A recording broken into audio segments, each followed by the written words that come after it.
Coming to you live from the Business Radio X studio, it's Franchise Marketing Radio. Brought to you by IDS, an award-winning digital marketing agency that delivers integrated marketing solutions for franchisors, franchisees, and franchise development teams. Learn why over 75 brands depend on IDS's team of dedicated marketers and client service professionals to deliver a strong ROI on their marketing investment.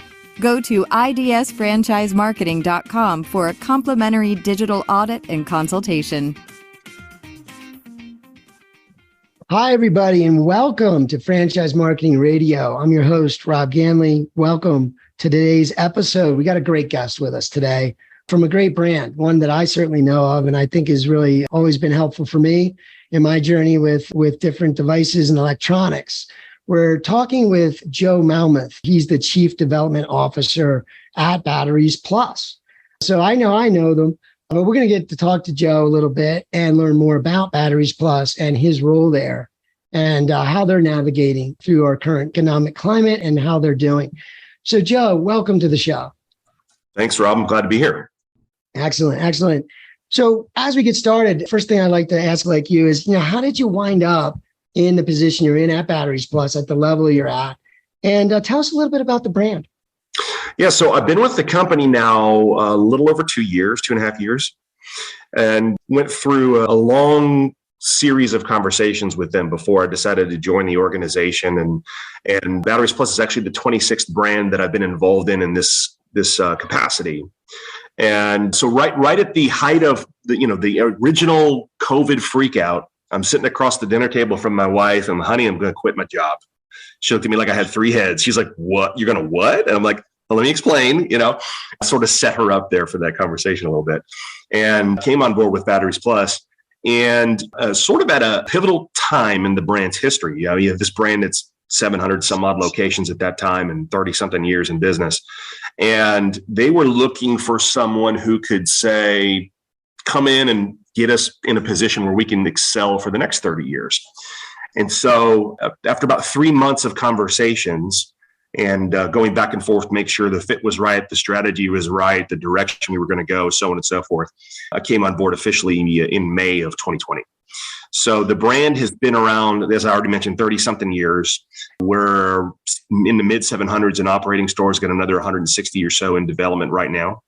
And, basically what we do at the end of the day is we are portable power.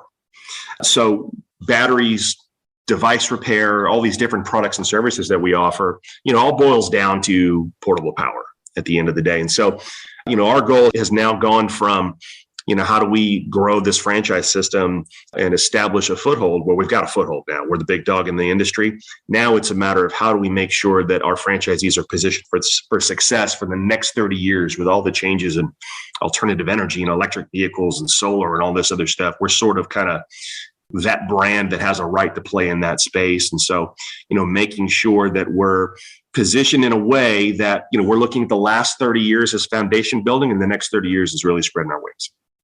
Wow. I love how you just rolled off 116 units in development. So that's quite a team to have that going on. So, you keyed in on Batteries Plus and you talked about that you're in sort of the eye of technology, right? Of all this, the device explosion, the power explosion. You talk about cars moving to being battery powered. Obviously, just more and more need for people using remote devices and having batteries. And so it's just no end in sight to the ways, like you said, that you can innovate in product, develop new ideas. So with that thought, though, is if we look over at marketing, right? I mean, we're Franchise Marketing Radio, right? So we want to focus here a little bit on marketing. And so like when we think about high tech and marketing, do you think there's anything, as a guy that runs a sales team and does this at a high level, is there anything that you believe is disruptive on the marketing side for franchisors when it relates to franchise development? Yeah, well, it's funny you say that because there's a saying in franchise development that I've heard my whole career, and if I'm honest, I can't stand it. And that saying is there's nothing new in franchise development. And that drives me up a wall. That just means that, you've got stale people in the seat at this point, and they've run out of ideas.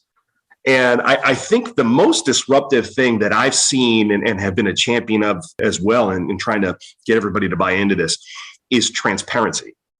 We come from an industry that 25 years ago, sort of maybe in their marketing position, had a little bit of Glengarry Glen Ross to it, if that makes sense for those of us that are old enough to have seen that movie. That today, I think, because of the availability of information, the fact that, there are still franchisors, for example, this is a perfect illustration of this. There are franchisors that still treat their franchise disclosure document as if it's some secret thing that they have to hold onto till later on in the development funnel before they pass it out to a franchise candidate. And the reality is there's like 10 states that you can go to the state Secretary of State website and just look it up. It's freely available information. And so the transparency part of that, I think, is a huge deal, because the way the consumer is, and this is whether you're buying a hamburger or you're buying a franchise, what the consumer is looking for today, and this is mainly driven by the millennial demographic, is genuine. I want to know, are you genuine? Can I connect with you? Is there a mission vision value that makes sense for what I believe in, and authenticity?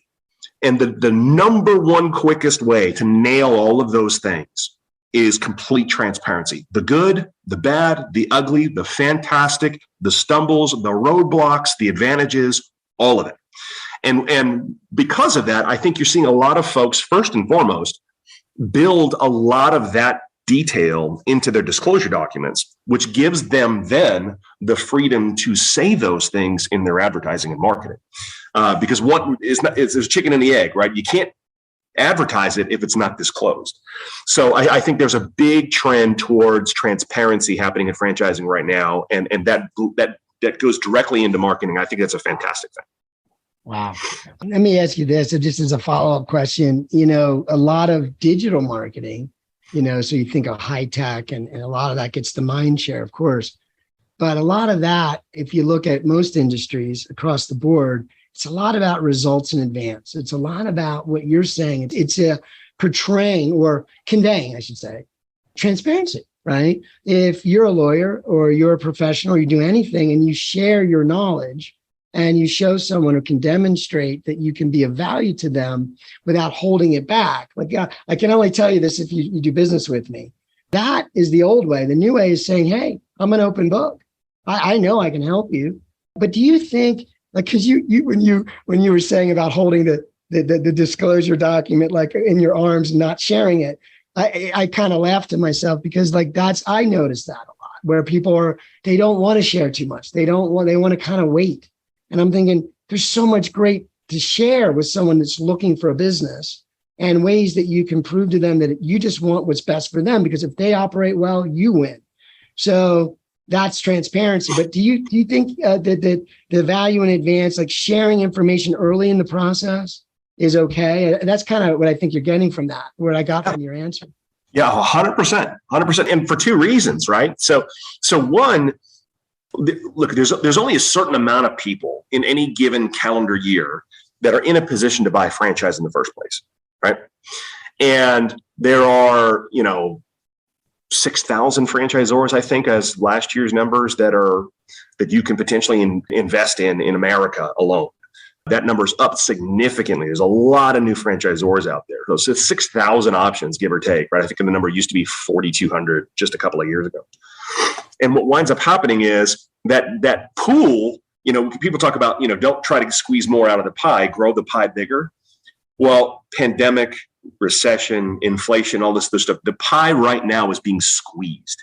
So the amount of people out there that were in a position 2 years ago to buy a franchise, they've seen some erosion of their financial situation, for financial picture, their qualifications financially to be able to get into a franchise. Banks are tightening up a little bit. So that pie is getting, I don't want to say it's getting smaller, but it's not getting necessarily bigger. So you have a larger number of franchisors fighting for a piece of that pie. So what winds up happening? People are doing more research up front, and they're being more proactive in disqualifying brands out of their, purview, so to speak. So by being super transparent and forthcoming with information up front, you help people. As the salesperson part of me doesn't like this answer, but it's the truth. You're sort of helping people that were never going to buy your brand in the first place get out of the way. So you can zero in on the people that have true interest and be more laser focused. The salesperson part of me goes, not till I have a conversation with them first. I want to try to, use all the tools that I have as a sales guy to get them past that. And that's true. But what we've seen in doing that, industry average sales cycle last year was around 120 days, 130 days from the time they, fill out a form on your website to the time they sign a franchise agreement. Ours is 72. Because I'm not spending time with people as much that were just tire kickers, because I give them the details up front. In the first meeting, here's the FDD, right in the first meeting. And the idea is, let's help these people decide up front with a full deck of cards, not guesswork.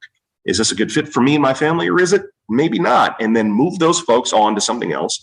And those folks that are left, we can be super targeted about and get them the information that they need, the answers to the questions that they have, exposure to our company culture, and they move through the process on more sure footing. And we're able to leverage the marketing in front of all of that to drive them into that process to begin with. And it speeds things up. Wow. I love that. I think that's so, and coming from a guy that sees, 100,000 foot up, right? See a lot of activity, a lot of things going on in the economy, how that's impacting your work.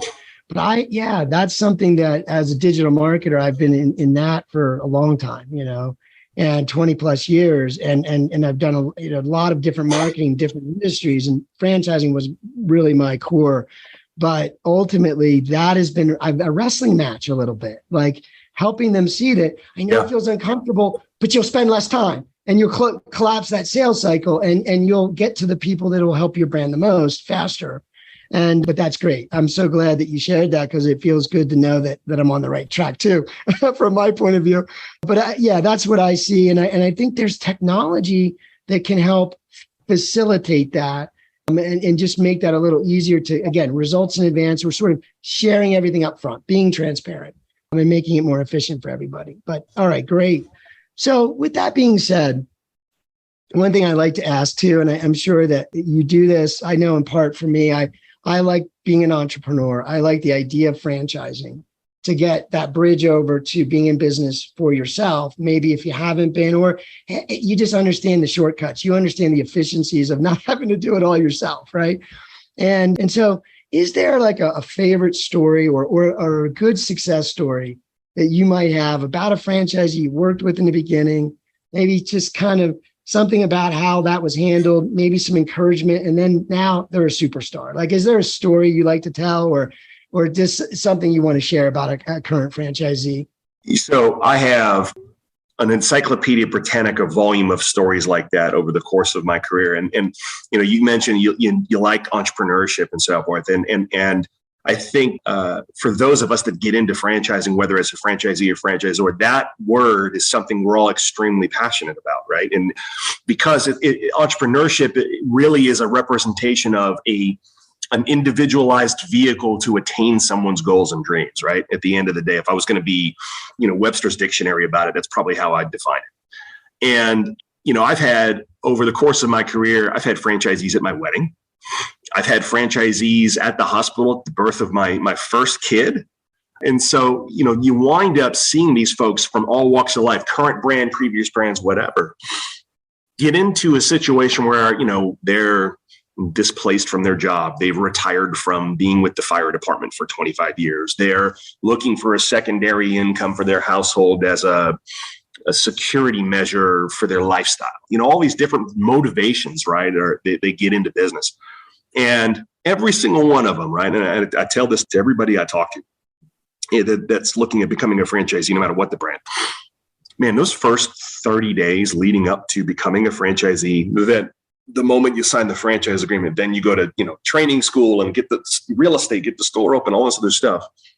If you're not having like heart palpitations twice a day, there's a problem. There's something not right with you. We need to make sure that you're okay. You don't need to be seen by a specialist or anything goofy like that. It's scary. And then they get through those first 90 days and they're like, I don't know what I'm doing. I don't know what I'm doing. Everybody has those same feelings. That's totally normal, right? And then the 1 year anniversary comes around. and the 2-year anniversary comes around. And in some brands, I've gotten a phone call, ready for store number 2, or ready for territory number 3, whatever that is. There's a million of those stories, and every good franchisor out there publishes those stories on a daily basis and uses them all the time, because that's what we get to do as franchisors is make those dreams a reality. And those stories are the living example of what that looks like. For myself, I've been a firefighter EMT volunteer for a long time. And so I'm especially partial when we see first responders come into the brand and or any brand that I've been a part of. Currently, we offer, incentives for military, active and retired police officers, active and retired firefighters, nurses, and teachers to come into our brand. And, there's one gentleman in particular that earlier, he's been not open, not quite a year yet, came in he was a veteran, then was a police officer in a tiny little town in Eastern Tennessee. And he's breaking all the records in his first year. Still works as a police officer, but he is breaking all the first year records. And watching that guy come in, who I was a little bit unsure of as a candidate at first, I'm like, okay, not a lot of business experience here, but man, he can follow a system. He's hungry. He's a go-getter. He's plugged into his community as a police officer, so on and so forth. Crushing it, absolutely crushing it. I talk to him probably twice a week, and it's, he's making firefighter jokes to me, I'm making cop jokes to him. But at the end of the day, once we get past that, it's the what's going on in the business? How can I help you? And his answer, honestly, is like, well, how can I help you? Like, this has been fantastic for my family. And I'm like, those are the kinds of things that I live for, and those stories and those people. And I'll be friends with this person for life. And having met him because he filled out a form on my website, had an interest in being in business for himself and his family, and here we are. And so I have a beautiful collection of people and stories and relationships like that in my life because of franchising. And those franchisees have a similar collection, because not only do they get to meet the franchisor and those folks, but they meet other franchisees. And then we encourage them to take part in conferences like the IFA convention and all these other things that have special things that are geared towards the franchisee. And they built those relationships, and then their customers long-term become those relationships and so forth. And it's a beautiful thing. Wow. I love that. Yeah. You said some key things there.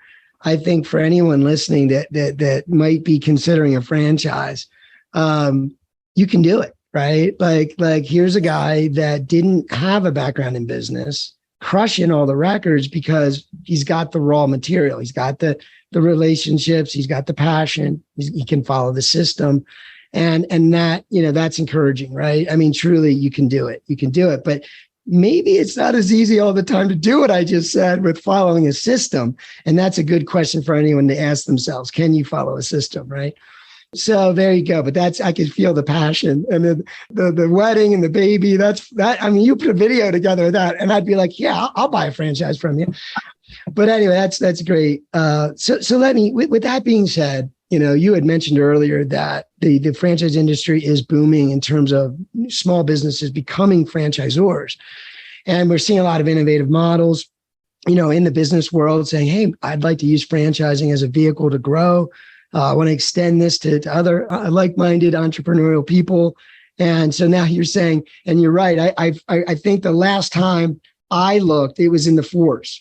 And I know there's been a boom, and you're saying around 6,000 brands. So there is a lot more brands. And so is there something you'd want to share with the audience? And it could be a candidate type of person, or it could be a new franchisor wanting to be the next Batteries Plus, maybe not exactly what you do, but they respect you as a company. What would your advice be? Is there a magic bullet or a gold nugget you would want to leave with the audience? Well, that's a question and a half, if I do say so myself. A loaded one. Yeah. I would say, for any business out there that's thinking about using the franchise model as a distribution tool for their business, for their expansion plans, there are companies out there that offer feasibility studies as to whether or not you should franchise. I think there are a lot of companies that have sprung up out there, and I'm not going to name any names or anything like that are Oh, you want to be a franchise? Cool. Pay me a fee and I'll take care of the paperwork, and wham, bam, you're a franchise.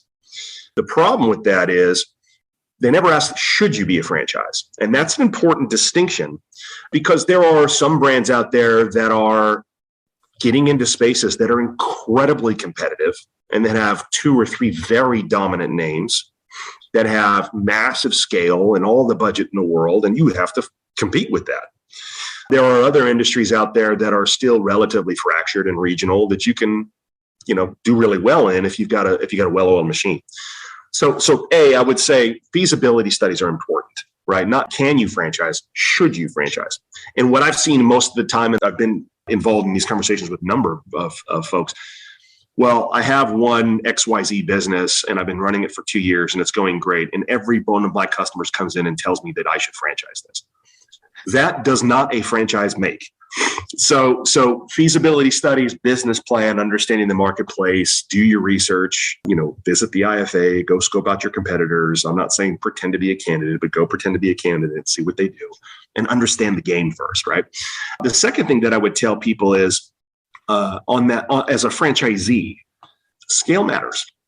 If you are a risk taker and you want to be one of those pioneering franchisees, that's totally fine. But understand that the whole point of franchising is buying power because you're buying in mass, brand recognition because you're advertising in mass, and support because of the experience of the franchisor in mass, right?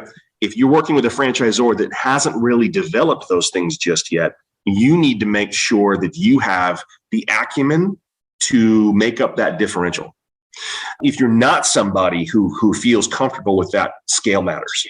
And that's why.